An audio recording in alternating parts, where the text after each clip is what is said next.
अब हम लोग एडवर्ब की परिभाषा को बारी बारी से जांचेंगे। वैसे इसकी परिभाषा में कहा गया है कि एडवर्ब वर्ब की विशेषता बताता है। तो वर्ब की विशेषता कैसे बताता है इसको देखें आप। जैसे तो आप कहते हैं कि ही सिंग्स वेल, आप कहते हैं he speaks fluently, he walks boldly and he talks confidently. तो इसमें जितने भी एडवर्ब का इस्तेमाल हुआ है वो सारे के सारे एडवर्ब जो हैं वो क्या कर रहे हैं, वर्ब की विशेषता बता रहे हैं।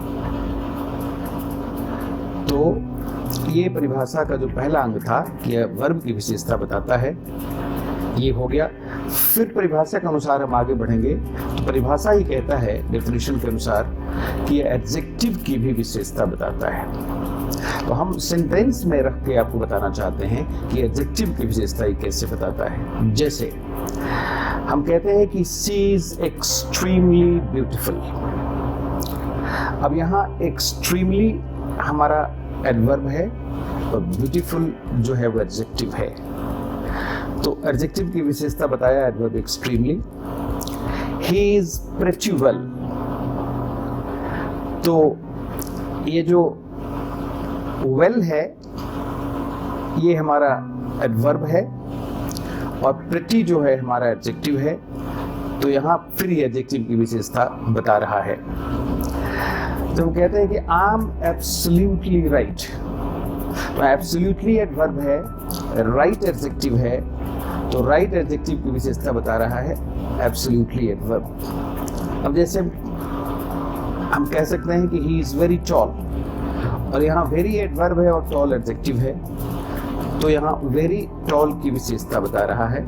तो इन चारों एग्जाम्पल से हम लोगों ने ये जाना कि एडवर्ब जो है वो एडजेक्टिव की भी विशेषता बताता है। विशेषता के क्रम में आया है कि एडवर्ब कभी कभी दूसरे एडवर्ब को भी क्वालिफाई करता है। एक बड़ी अजीब बात है कि एक एडवर्ब अपने ही स्टेटस के दूसरे एडवर्ब को भी क्वालिफाई करता है। अब इसको आप देखें एग्जाम्पल के द्वारा कि he behaves very rudely। अब यहाँ very भी एडवर्ब है और rudely भी एडवर्ब है। he runs very fast। अब यहाँ very भी एडवर्ब है और fast भी एडवर्ब है। एक एडवर्ब दूसरे एडवर्ब की विशेषता बता रहा है। जैसे पहले वाले में भी very rudely, very भी एडवर्ब है, rudely भी एडवर्ब है, very विशेषता बता रहा है rudely का।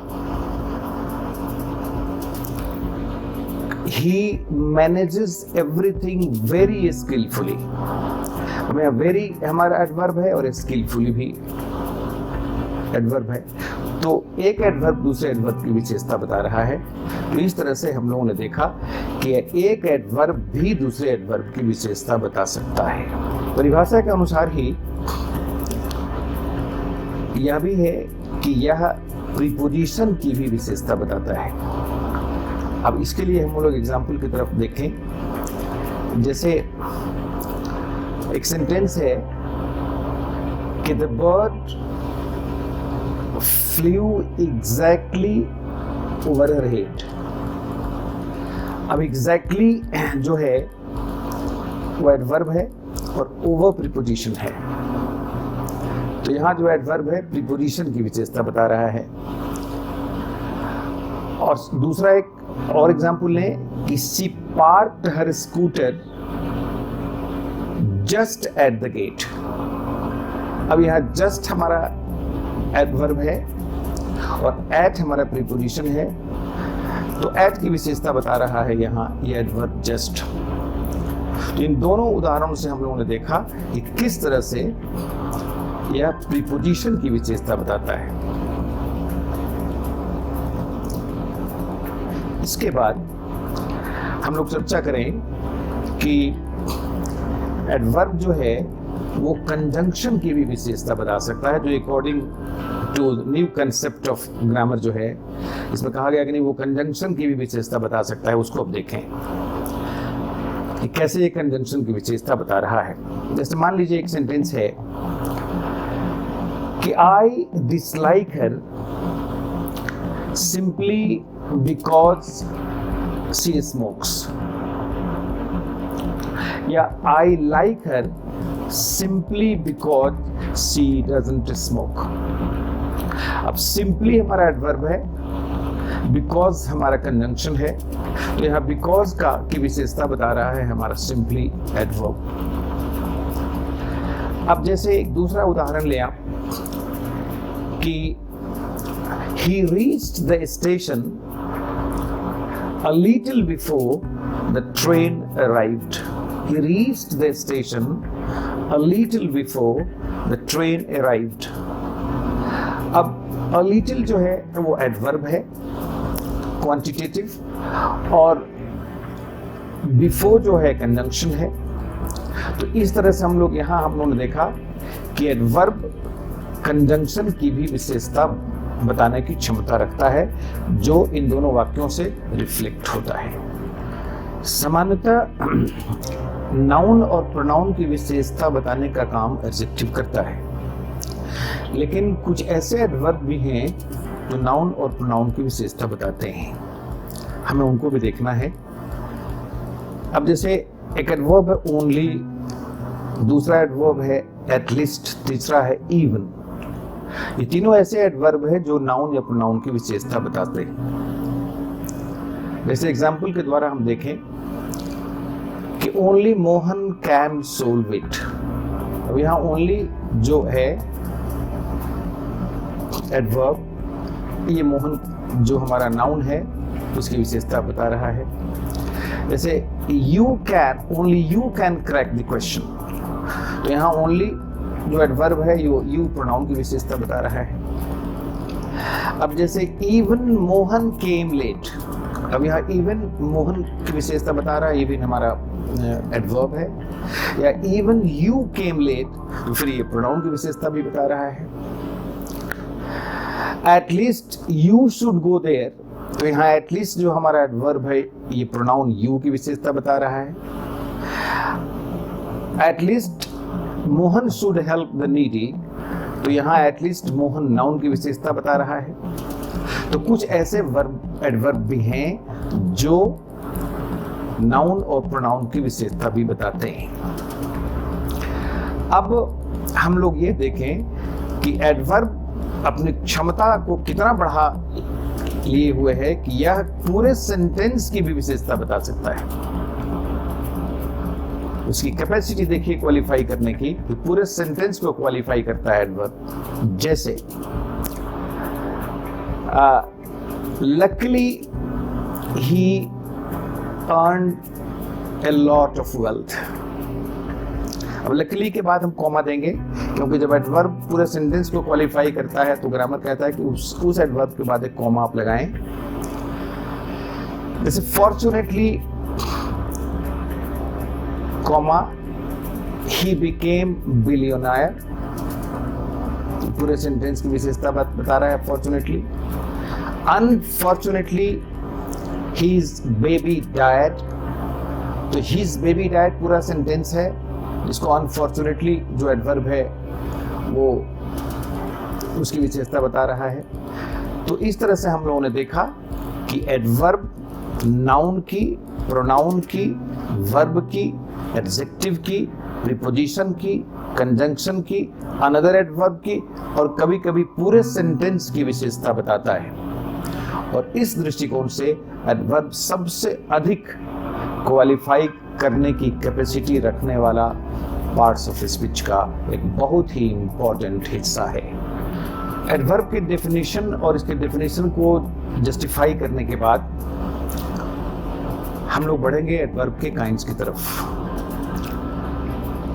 एडवर्ब के काइंड्स के बारे में ग्रामर कहता है कि एडवर्ब निम्नलिखित तरह के होते हैं। जैसे एक है एडवर्ब ऑफ प्लेस, एक है एडवर्ब ऑफ टाइम, एक है एडवर्ब ऑफ मैनर, एक है एडवर्ब ऑफ नंबर, एक है एडवर्ब ऑफ क्वांटिटी, एक है एडवर्ब ऑफ रीजन, और एक है एडवर्ब ऑफ अफर्मेशन और निगेशन। इतने तरह के एडवर्ब होते हैं। और हमें इन सारे प्रकार को जानना है और हर प्रकार में थोड़े बहुत एग्जाम्पल्स भी आपके सामने रखे जाएंगे ताकि सेंटेंस में जब ये स्कैटर्ड आपको दिखें, कभी कंप्रिहेंशन में दिखेंगे, बहुत तरह के क्वेश्चंस जो होते हैं हमारे सामने आते हैं, उसमें ये एडवर्ब्स चित्रे पड़े होते हैं। तो ये चित्राए हुए एडवर्ब्स को आइडेंटिफाई करना भी हमारी रिस्पॉन्सिबिलिटी है, क्योंकि जैसे में आइडेंटिफाई करते हैं, जैसे हमारा कॉमन एरर्स का प्रश्न है, हम आइडेंटिफाई करेंगे तो फिर इसकी एरर तक तुरंत पहुंच जाएंगे। जब हम आइडेंटिफाई ही नहीं कर पाएंगे तो इसके एरर तक पहुंचना पॉसिबल नहीं है। इसलिए इसके एरर तक पहुंचने का पहला सूत्र है कि इसके डिफरेंट काइंड्स को समझा जाए और उसके करस्पॉन्डिंग एग्जाम्पल्स को भी जहन में बराबर रखा जाए। अब जैसे हमने कहा इसके काइंड्स में कि एडवर्ब ऑफ प्लेस एक ऐसा एडवर्ब है जिसको कहते हैं हम लोग एडवर्ब ऑफ प्लेस। अब इसके लिए हम आपको इसके कुछ एग्जाम्पल्स रख रहे हैं। जैसे इसमें है एग्जाम्पल में here, there, somewhere, anywhere, nowhere, up, down, in, out, inside, outside, indoors, outdoors। और फिर जितने भी नाम हैं दुनिया में, विलेजेस के नाम, शहर के नाम, वो सारे एडवर्ब ऑफ प्लेस हैं। All the names of different small or big places of the world, all are adverb of place। तो इस तरह से हम लोगों ने ये जाना कि एडवर्ब ऑफ प्लेस और एडवर्ब ऑफ प्लेस क्या होता है। तो जिस एडवर्ब से या जिस शब्द या शब्द समूह से हमें स्थान का बोध होता है, हम उन सारे शब्दों को एडवर्ब ऑफ प्लेस कहते हैं। अब दूसरे नंबर पर आता है एडवर्ब ऑफ टाइम। अब एडवर्ब ऐसे शब्द या शब्द समूह हैं जिनसे समय का बोध होता है हमें, और इन्हें हम कहते हैं एडवर्ब ऑफ टाइम।